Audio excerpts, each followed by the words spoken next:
Hey everyone, welcome back to the channel. My name's Kevin. So last week I did a video on my likes on the truck, and this week I figured why not follow it up with my dislikes on the truck. And I will skip right to the ending and tell you that yes, I would still recommend that you buy this truck, provided that it is one of the good ones and you don't get one that's not as reliable. Or quite recently I found that there's some recalls on the Colorados and maybe the Canyons as well too, that is holding up them releasing some of the 2024s from the factory because there's some software glitch where the front cameras are seeing things that they shouldn't and engaging the emergency braking, which is obviously not a good thing. I checked the VIN on my truck and it doesn't seem to be affected by that recall, at least at the present moment, and I haven't noticed anything that would give me any indication. When I first got the truck, I went into the settings, and there's a setting that you can actually adjust the sensitivity of or how the emergency braking system works, or how far it goes to assist you. And I engaged the emergency braking on the rear cross traffic pedestrian braking, which wasn't engaged as a default. It was just set to give you an alert, which I should have just left it at that initially, because I was trying to make a quick maneuver after I had set it to actually brake and pull into a parking lot, or it was actually a driveway, to then turn around and go the other direction.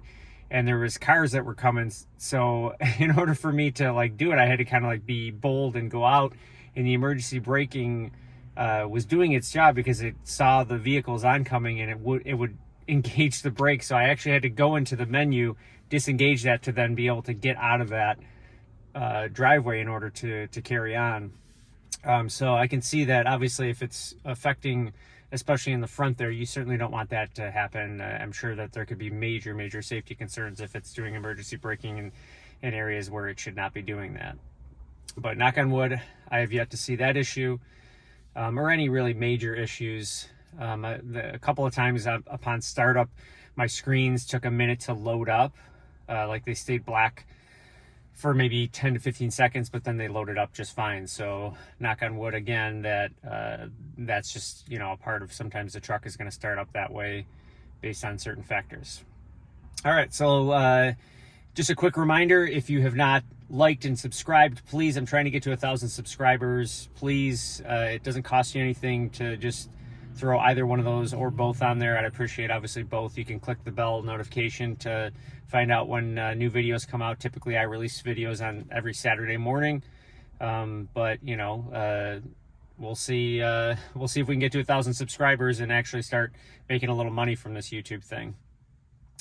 Thanks to all who have subscribed so far. All right, so number one thing that I don't, this isn't in any order, but one of the first things that I don't like about this truck is that it doesn't come with the lane centering and the auto hold feature, which were on the F-150 Power Boost that I had.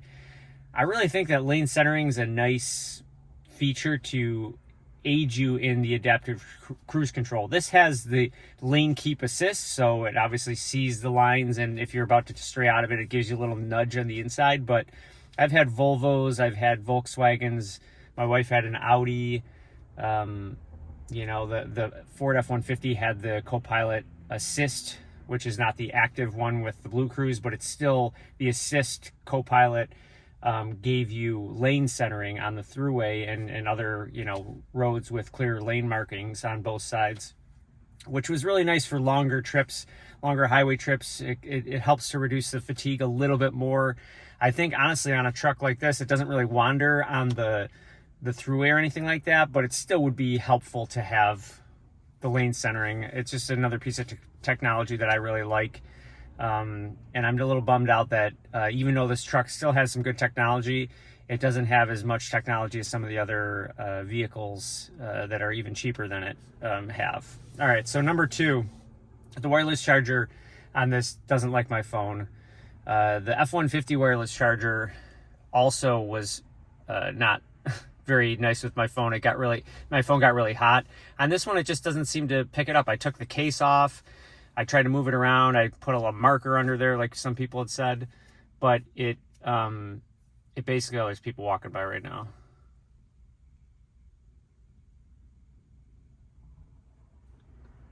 That's always weird when you're when you're filming yourself and people walk by. Anyway, yeah. So I was basically just saying that you know, the wireless charger in here doesn't like my phone. I've been using a cord plugged in. There's a 12-volt power outlet in the console, and I have a little adapter thing that I plug in through there, so I'm not running wires over the center console. It's just kind of coming out of it's coming out of here. You can see it using this cord right here, and I just pull it out when I need it because it still hooks up to the wireless CarPlay regardless if I have it plugged in or not. It just would be nice to have the wireless charger actually liking my phone. That might just be a phone thing, but you know, I have an iPhone. You know, a lot of people have iPhones.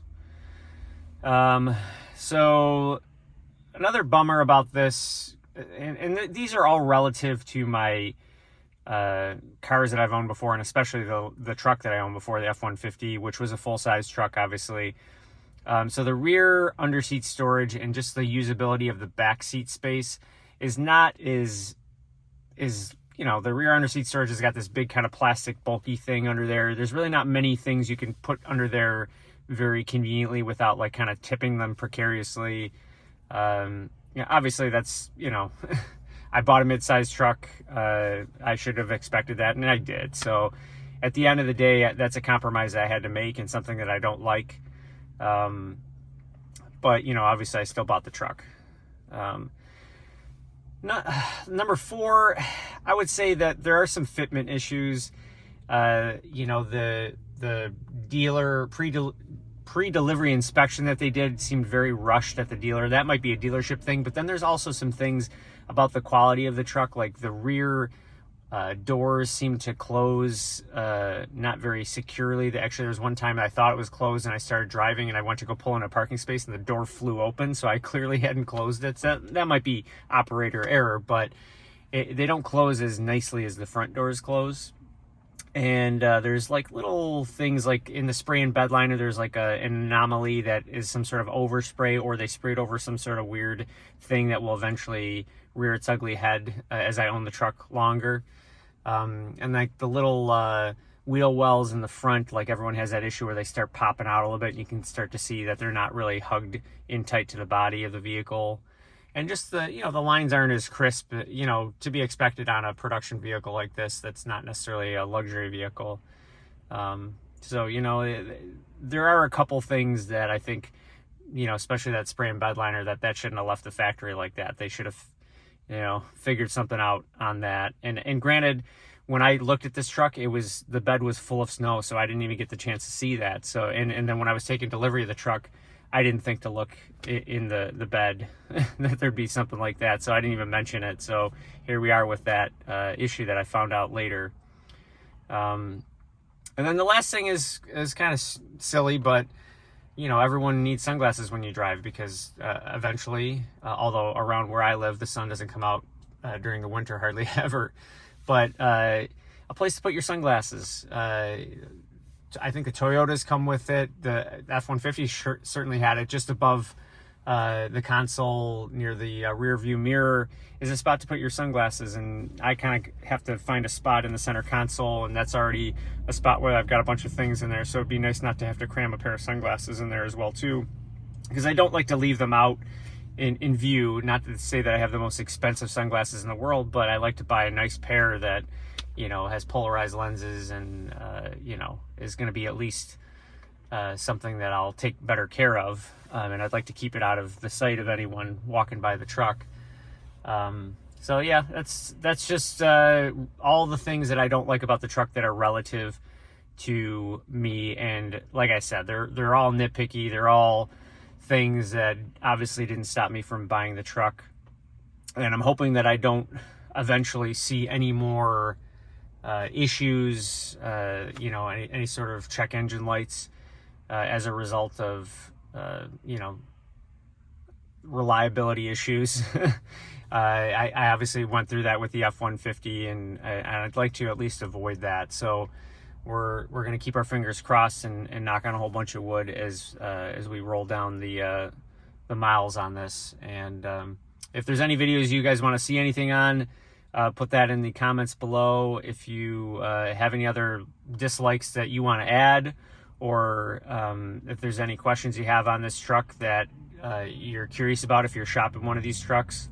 Apparently the Colorado is one of the, last I checked, the second most popular vehicle, fastest selling vehicle, I should say, in the US as of last month. So it may be harder than ever to get one of these, and especially if they put the, I don't know if it's a full stop sale, but on the 2024s, which are pretty much almost identical to this, except for a few different minor changes, it's going to be harder and harder to get one of these over the next several months. And I think I just bought it at the right time, right place before any of that happened, and in a time where the interest rates are really high. So maybe I got kind of lucky in the little window that I slipped into. But if you're shopping the truck and you have any questions, just put that in the comments. Please like and subscribe. And having said that, I'll see you guys in the next video.